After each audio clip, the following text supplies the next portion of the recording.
Welcome to CinePro, where we bring your favorite movies back to life with quick recaps, hidden details, and everything you missed. Our movie starts in India with a monk named Tani. He wakes up to find himself turned into a giant surrounded by people who are the size of his finger. Suddenly, Master Tang appears. He grabs his nose with a long, sharp stick. Then these tiny people give Tang a magical aura to increase his power. Tang takes it and places it in a flower. The magical element inside it begins to glow, but suddenly, the aura creates an explosion around his head. Tang wakes up from his sleep to the sound of terror, before realizing it was just a dream.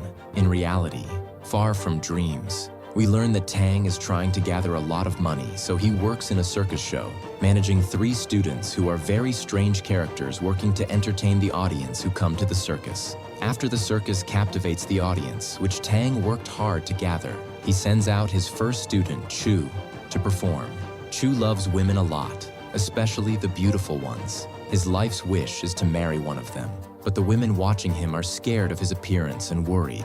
So Tang hides Chu before releasing his second student, Jin, who looks even scarier than Chu and strongly resembles Frankenstein's character, but a bit rougher because of his frightening appearance. Even a baby gets scared of him, whose mother is Sheila, of course. After the audience sees these terrifying sights, they start chanting and asking Tang for their money back. Tang tries to convince them to wait for the final act, promising to make it up to them, so he calls for Wukong, the Monkey King, his next student who is sitting up in a tree, relaxing. Wukong climbs down from the tree, but falls flat on his face. Tang gets frustrated with his failed students and says, "You've ruined the country." He tries one last time to convince the people to wait a bit, but his embarrassment causes him to choke. He starts coughing heavily. A woman from the audience feels sorry for him, so she approaches and pulls out 2 pieces of cake from her clothes and says to him, "Here, have a bite to calm down." At this point, Wukong gets up from the ground, angry at the audience and Tang himself, and wants to attack him and kill him.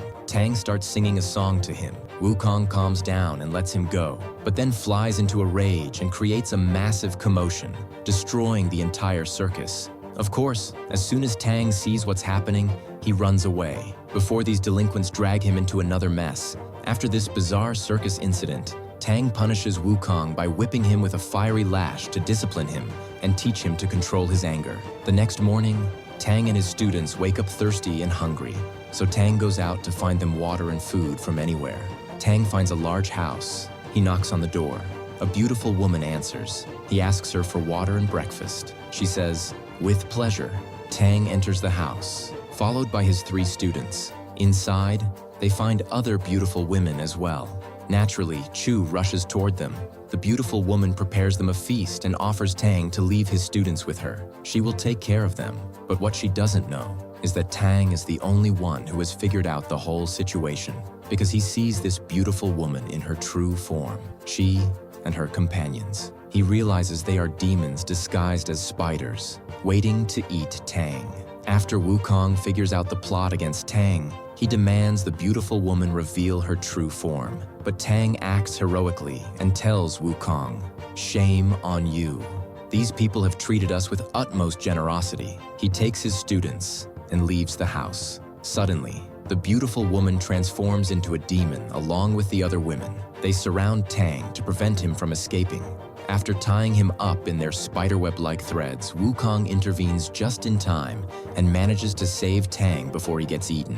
Jin joins in immediately with his weapon and attacks one of the spiders. The spider ties Jin up, pinning him to the wall, and injects venom into his mouth. But at the last moment, Jin manages to kill the spider and saves himself. Meanwhile, the spiders take advantage of the situation and trap Tang once again in their threads. But Wukong throws the spiders up through the roof of the house. Suddenly, they find small spiders, descending on them from the hole in the roof. The ground collapses beneath Tang and his students, and they all fall to the ground.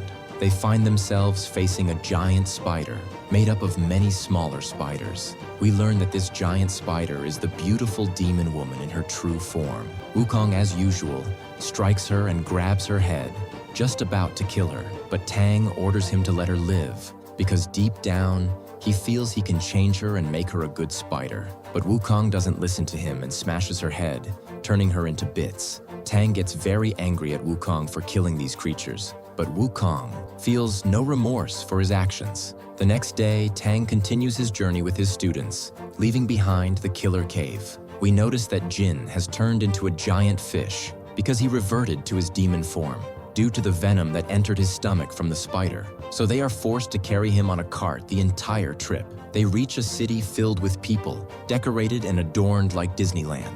Of course, when people see them, they are very surprised by their appearances, especially by Jin and Wukong. They are met by people in the middle of the road, holding large flags and accompanied by the minister who welcomes Tang and his students. The minister takes them to the royal palace. They enter the palace and find many colorful people inside, trying to entertain the king with their performances, especially since their king acts like a child riding on a wooden toy horse. The king welcomes Tang and asks him to perform magical shows to entertain the people. Tang apologizes, saying he cannot perform such shows. The king gets angry and lashes out at him, ordering the executioner to take him for execution. Unless he complies, Tang is forced to agree.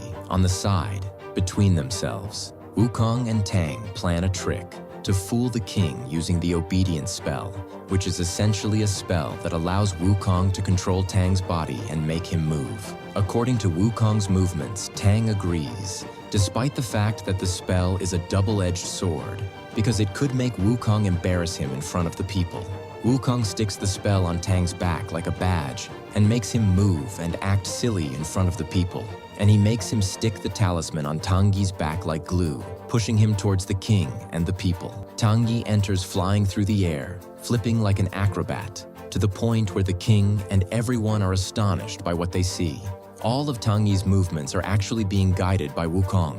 What Tangyi feared happens. The talisman slips from his hands because Wukong strikes Chop with the pen on his face. As a result, Tang accidentally slaps the king with a heavy hand, since the king was standing right in front of him. The king starts crying like a child. The entire show spirals out of control, and chaos ensues. Tang tries to apologize to the king for what happened, but Wukong insists on teasing the king, continuing to provoke him. The king retaliates by spitting bursts of flames from his mouth, but Wukong manages to deflect the fire and discovers that the king is actually the red demon, named Neja, responsible for all the chaos in the kingdom. He reveals his true form. Neja starts attacking Wukong with punches to the face, but Wukong blocks the attacks and grabs Neja's head, continuing to strike him. Neja summons his magical weapons, which resemble onion rings, and strikes Wukong and Jin, throwing them out of the palace entirely. Wukong chases Neja outside the palace with his own magical weapon, but Wukong manages to control the entire fight, turning the magical rings against Neja. Neja rises into the air with his magical ring, charging a massive amount of energy in his stomach, and unleashes a fiery storm. From the firestorm, imaginary demons emerge, attacking Wukong. Wukong defends himself using a massive shield. Neja mocks him. This angers Wukong greatly, who pulls out a long staff from behind his back, lifting the entire palace into the air. Neja continues to hurl fireballs, but Wukong deflects all the fire, redirecting it back at Neja.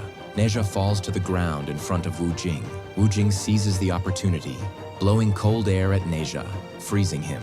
Then he kicks him again, shrinking Neja into a small toy-sized figure, which he places in a bag and gives as a gift to the minister. They then find the real king, whom Neja had been impersonating, buried in a pit in the palace. They rescue him, restoring him to the throne. The real king thanks Tang and decides to reward him with a beautiful girl from the palace named Felicity. However, Tang refuses to take her with him.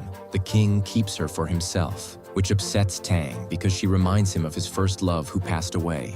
The next day, Tang returns to the king, begging him to give him Felicity. The king agrees, and Tang takes her with him, continuing their journey. But Wukong remains suspicious of Felicity, believing she is also a demon planning to harm Tang. Wukong brings out a magical mirror, giving it to Felicity to reveal her true form.